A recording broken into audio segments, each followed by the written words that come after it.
Bienvenida, bienvenido a esta exploración detallada. Hoy nos metemos con un material fuente que desafía, pero de frente, ¿eh? Una de las ideas más básicas que tenemos sobre el universo, que la Tierra gira alrededor del Sol. El punto de partida es una transcripción. Viene de un vídeo de YouTube, del canal Mariner. Y lo que dice es contundente, cuanto menos. Sostiene que la Tierra no se mueve, que está quieta, fija, y que es el centro del universo, que todo lo demás, el Sol, la Luna, los planetas, las estrellas, todo gira a nuestro alrededor. Claro, es una idea que choca frontalmente con todo lo que se enseña en astronomía desde hace siglos. Según esta fuente, movimientos que damos por hechos, como la rotación de la Tierra cada día o su viaje anual alrededor del Sol, e incluso cosas más sutiles, ¿no? Como la precesión de los equinoccios, ese baile lentísimo del eje terrestre, la nutación, el bamboleo de Chandler. Pues nada, según la fuente, nada de eso existe.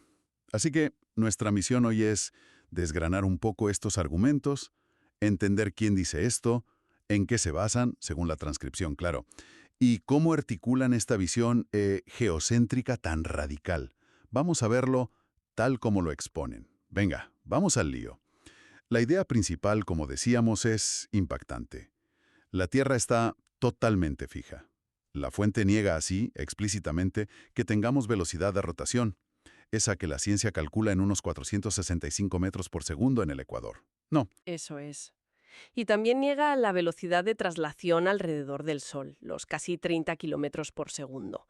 Nada, insiste en que si algo se mueve, es el Sol, no la Tierra. sí, y lo que resulta fascinante de entrada es que esta idea, el geocentrismo, pues no es nueva, claro. Fue el modelo dominante durante siglos, desde la antigüedad hasta que llegaron Copérnico, Kepler, Galileo, sobre todo en los siglos XVI, XVII, y pues impulsaron el modelo heliocéntrico, con el Sol en el centro. Es interesante que la fuente que estamos viendo menciona específicamente que el modelo correcto sería una versión modificada del que propuso Tycho Brahe, el astrónomo danés. Era como un intento de compromiso muy ingenioso para su época, mantenía la Tierra quieta en el centro, sí, pero proponía que los otros planetas, Mercurio, Venus, Marte, Júpiter, Saturno, esos sí giraban alrededor del Sol. Y luego todo ese paquete, el Sol con sus planetas, pues giraba alrededor de la Tierra estática. Era un modo de intentar cuadrar las observaciones, que ya eran mejores, con la idea de la Tierra central. Y claro, uno se pregunta, ¿por qué rescatar justo el modelo de Brahe? Explica la fuente por qué este modelo híbrido y no, qué sé yo, el de Ptolomeo, el geocéntrico clásico. Pues mira, la transcripción no entra en ese detalle, en por qué prefieren a Brahe sobre Ptolomeo.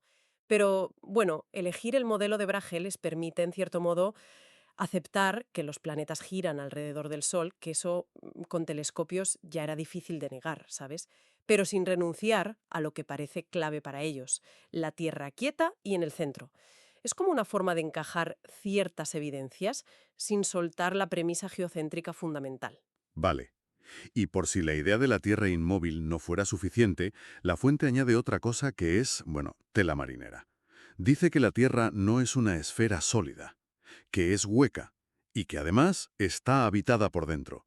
Esto ya nos lleva a otro terreno, muy distinto de la astronomía. Desde luego. La idea de la tierra hueca es un tema recurrente en ciertos círculos de pensamiento alternativo.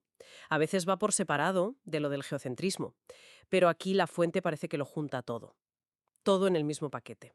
¿Y quiénes están detrás de estas afirmaciones tan rotundas? Según el material que tenemos. Pues la fuente menciona a dos científicos españoles, Juan Carlos Gorostizaga, que lo describen como licenciado en físicas y profesor titular de Escuela Universitaria de Matemática Aplicada en la UPCV, y Milenko Bernadic, doctor en matemáticas por la Universidad de Murcia, de origen croata pero vive en España.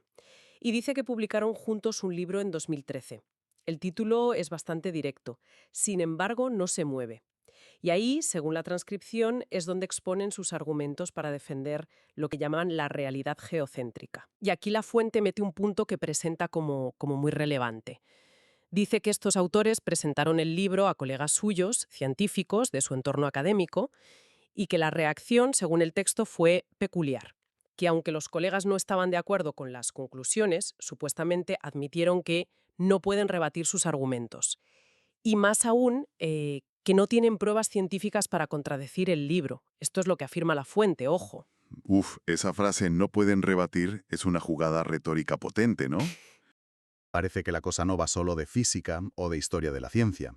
Hay otro pilar muy importante que sale en la fuente, ¿verdad? Sí, sí. Aquí es donde la conexión se hace clarísima. La fuente relaciona directamente la idea de la Tierra central y quieta con lo que dice la Biblia. No lo presenta solo como una teoría física alternativa, sino como la descripción correcta del cosmos según las escrituras sagradas. Correcto. La transcripción cita varios pasajes bíblicos concretos y los interpreta como pruebas literales, directas, del modelo geocéntrico. Por ejemplo, mencionan el Salmo 104, versículo 5. Dice: Él fundó la tierra sobre sus cimientos, no será jamás removida. Y esto lo leen como, bueno, como una afirmación clara de que la tierra no se mueve, nunca. Otro ejemplo que sale mucho en estos debates, lo del libro de Josué, capítulo 10, cuando Josué pide a Dios que pare el sol y la luna en medio de una batalla. Y el texto dice: y el sol se detuvo y la luna se paró. Para la fuente, esto demuestra que lo que se mueve es el sol y la luna y que se pueden parar, no la tierra. Y hay más, ¿no? La fuente también menciona Eclesiastés 1, versículos 4 y 5. Generación va y generación viene, mas la tierra siempre permanece. Sale el sol y pónese el sol, y se apresura a volver al lugar de donde se levanta.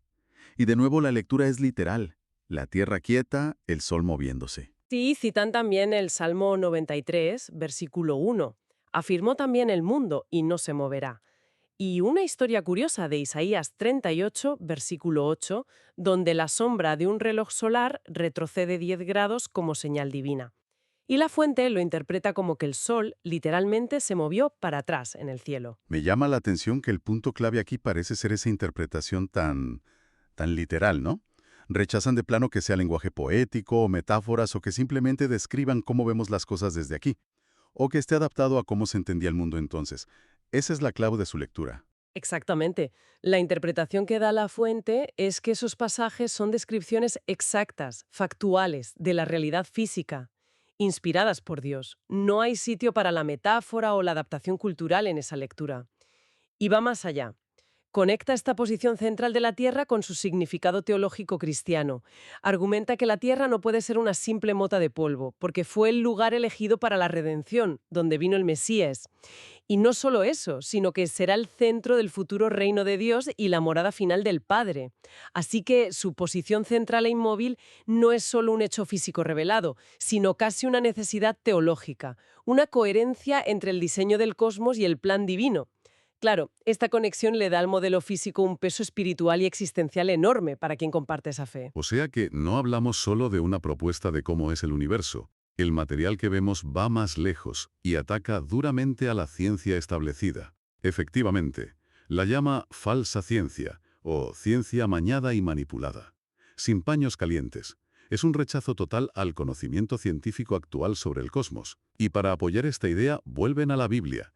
Citan un pasaje de la primera epístola a Timoteo, capítulo 6, versículo 20. Advierte sobre evitar las contradicciones de la falsamente llamada ciencia o conocimiento. Y usan esta cita para decir que toda la ciencia moderna, heliocentrismo, universo enorme, evolución, es ilegítima y engañosa desde el punto de vista bíblico.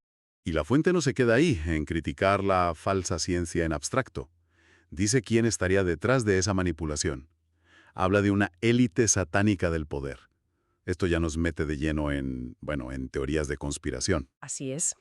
Según la transcripción, el objetivo de esa élite, al promover la falsa ciencia, el heliocentrismo, la Tierra móvil, sería mantener a la gente engañada, explotada, controlada, lejos de la verdad revelada, que sería el geocentrismo bíblico. Esto ya no es solo una discusión científica o de interpretación, ¿sabes? Lo convierte en una especie de lucha cósmica entre el bien y el mal, la verdad y el engaño. Si juntamos todas las piezas que hemos visto, lo que la fuente presenta es una cosmovisión muy completa, muy cerrada. Por un lado, una verdad oculta, la Tierra es el centro inmóvil, como dice la Biblia, leída literalmente. Por otro, una conspiración enorme, global, manejada por una élite malmada que usa la ciencia oficial para tapar esa verdad y engañarnos. Hemos cubierto bastante. Si intentamos resumir lo esencial, ¿cuáles serían los puntos clave que hemos sacado de este material sobre la visión geocéntrica? Pues hemos visto la afirmación central, tierra quieta en el centro, además hueca y habitada por dentro. Hemos identificado a los autores que citan, Gorostizaga y Bernadic, y su libro, sin embargo, no se mueve. Hemos analizado cómo se apoyan fuertemente en interpretar literalmente pasajes de la Biblia como prueba. Y finalmente ese rechazo total a la ciencia convencional que tachan de falsa y manipulada por una élite. Pues concluimos aquí nuestro análisis de esta perspectiva geocéntrica tan particular, tal como nos ha llegado en la fuente que hemos examinado hoy. Ha sido un recorrido, bueno, por afirmaciones que desde luego contrastan mucho con la astronomía actual, y que invitan a pensar sobre cómo entendemos el universo y el propio conocimiento.